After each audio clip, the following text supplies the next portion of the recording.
Om Swastiastu, Assalamualaikum warahmatullahi wabarakatuh. Shalom, namo buddhaya, salam sejahtera untuk kita semua. Halo semuanya, perkenalkan nama saya Desa Gede Santi Cahyani, mahasiswi Fakultas Kedokteran Hewan Universitas Udayana dengan NIM 19022 dari kelas A. Di video ini saya akan mencoba memaparkan mengenai premedikasi dan anestesi untuk memenuhi tugas ilmu bedah umum veteriner. Yang pertama, kita akan membahas mengenai anestesi. Anestesi berasal dari bahasa Yunani dari kata an yang artinya tidak dan aestesis yang artinya rasa atau sensasi, sehingga anestesi diartikan sebagai hilangnya rasa atau sensasi atau hilangnya rasa nyeri yang disertai hilangnya kesadaran. Tujuan utama pemberian anestesi adalah untuk membantu proses pembedahan. Prinsip anestesi adalah menghilangkan sensasi mulai dari rasa sakit, kesadaran, hingga relaksasi. Anestesi yang baik mampu menghasilkan refleks penekanan yang seimbang dan harus aman. Jadi, dapat disimpulkan bahwa anestesi atau pembiusan adalah suatu tindakan menghilangkan rasa atau sensasi ketika melakukan pembedahan atau prosedur lainnya yang menimbulkan rasa sakit pada tubuh. Anestesi dapat dikatakan ideal. Yang pertama, jika memenuhi 3 kriteria atau trias anestesia meliputi analgesi, keadaan hilangnya sensibilitas terhadap rasa nyeri atau rasa sakit, sedasi, keadaan terinduksi dan mengantuk yang terbebas dari rasa takut dan gelisah, relaksasi, keadaan berkurangnya atau hilangnya ketegangan otot. Selain itu, anestesi juga harus memiliki induksi yang cepat, durasi panjang, dan pemulihan yang aman. Tidak berpengaruh signifikan terhadap sistem vital seperti sistem respirasi dan kardiovaskuler, serta ekonomis dan praktis. Anestesi sudah banyak digunakan dalam bidang veteriner, di mana kegunaan anestesi pada hewan dapat meliputi untuk menghilangkan rasa sakit, pengendalian hewan atau restraint, membantu diagnosis dan pembedahan, penelitian biomedis, mencegah kekejangan otot, serta untuk eutanasia. Selanjutnya ada jenis-jenis anestesi. Berdasarkan tempat kerja dan bahan anestesi, anestesi dapat digolongkan menjadi 2, yaitu anestesi lokal dan anestesi umum. Sedangkan berdasarkan pengaruh kerja anestesinya, dapat dikelompokkan menjadi 3, yaitu anestesi lokal, anestesi umum, dan anestesi regional. Yang pertama ada anestesi lokal yang bekerja setempat atau bekerja di mana diaplikasikan. Dilihat dari struktur kimianya, dibedakan menjadi golongan amida seperti lidocaine dan ester seperti kokain. Yang kedua ada anestesi umum yang bekerja di seluruh tubuh. Dilihat dari cara pemberiannya, dibedakan menjadi 2 golongan, yaitu ada golongan inhalasi seperti isofluren dan golongan injeksi seperti ketamin dan propofol. Dan yang terakhir ada anestesi regional yang bekerja di regio atau daerah tertentu yang teranestesi.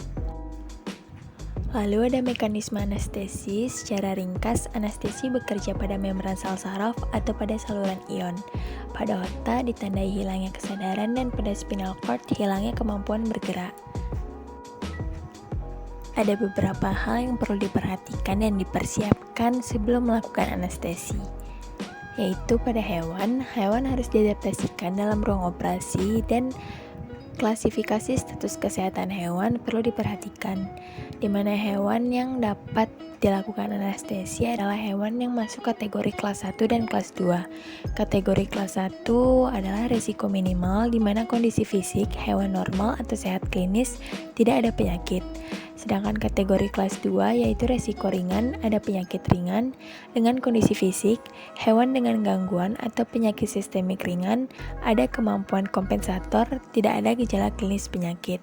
Sedangkan hewan yang masuk dalam kategori 3, 4, dan 5 harus diperbaiki terlebih dahulu kondisinya agar dapat dilakukan anestesi.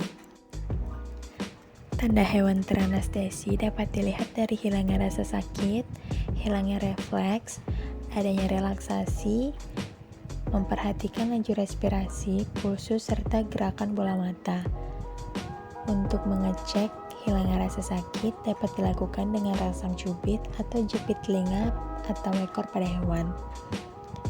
Untuk mengecek hilangnya refleks yaitu dengan memastikan hilangnya respon pupil atau palpebral Yang ketiga ada mengecek relaksasi, yaitu dengan ditandai lemesnya rahang bawah atau anggota gerak tubuh lainnya. Tanda hewan teranestesi, respirasinya itu teratur pada abdominal dengan pulsus lemah dan gerakan bola mata mengarah ke ventrokampus.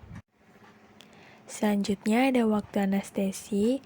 Waktu anestesi terdiri dari 3. Yang pertama ada waktu induksi, yaitu waktu pemberian pertama hingga anestesi bekerja.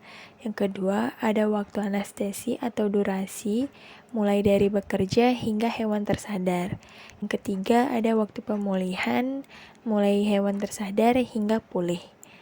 Lalu ada stadium kedalaman anestesi, terdiri dari 4 stadium, di mana titik kritis anestesi harus dijaga pada stadium 3 plan ketiga. Kedalaman anestesi pada stadium 3 plan 3 harus dipertahankan, tidak boleh naik ataupun kurang agar tidak membahayakan pasien atau hewan yang dianestesi, serta untuk menjaga fungsi sistem respirasi dan sistem kardiovaskuler. Dalam penggunaannya, anestesi dapat dikombinasikan dengan premedikasi atau preanestesi untuk tujuan mengurangi dosis obat dan mendapatkan efek anestesi yang maksimal dengan efek samping minimal. Yang kedua, kita akan membahas mengenai premedikasi. Premedikasi atau yang sering disebut preanestesi merupakan pemberian obat kurang lebih 1-2 jam sebelum induksi anestesi dengan tujuan untuk melancarkan induksi, durasi, dan pemulihan anestesi. Umumnya, obat premedikasi dapat diberikan secara injeksi terutama melalui intramuskuler, subkutan, dan intravena. Tujuan dari pemberian premedikasi ini adalah untuk mencegah atau mengurangi efek samping dari pemberian anestesi. Ada beberapa dari golongan premedikasi, yaitu ada golongan antikolinergik, golongan pelemas otot, agen disosiatif, golongan narkotik, dan tranquilizer. Obat premedikasi dari golongan antikolinergik contohnya ada atropin dan skopolamin, dan glikopirolat. Lalu dari golongan pelemas otot ada silazin, diazepam, dan midazolam. Dari agen disosiatif ada ketamin dan telatamin. Dari golongan narkotik ada morfin, dan dari golongan tranquilizer ada promazin, azepromazin, ada juga silazin dan diazepam.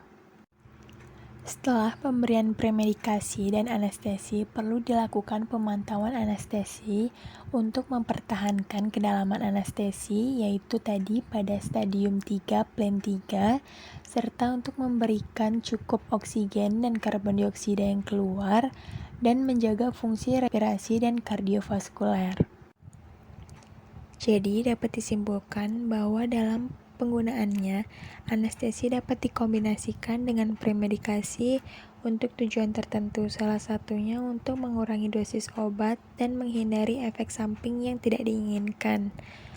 Lalu, pemberian anestesi harus sesuai dengan dosis yang dianjurkan karena pemberian yang berlebihan dapat menyebabkan risiko overdosis hingga kematian, sedangkan jika dosisnya kurang dapat menyebabkan hewan masih merasakan rasa sakit. Baik, sekian yang dapat saya sampaikan mengenai premedikasi dan anestesi. Saya mohon maaf apabila dalam penyampaiannya masih terdapat kesalahan. Semoga video ini bermanfaat bagi teman-teman semua. Saya akhiri dengan Paramasanti. Om Santi, Santi, Santi Om. Wassalamualaikum warahmatullahi wabarakatuh. Shalom, Namo Buddhaya, salam sejahtera untuk kita semua. Terima kasih.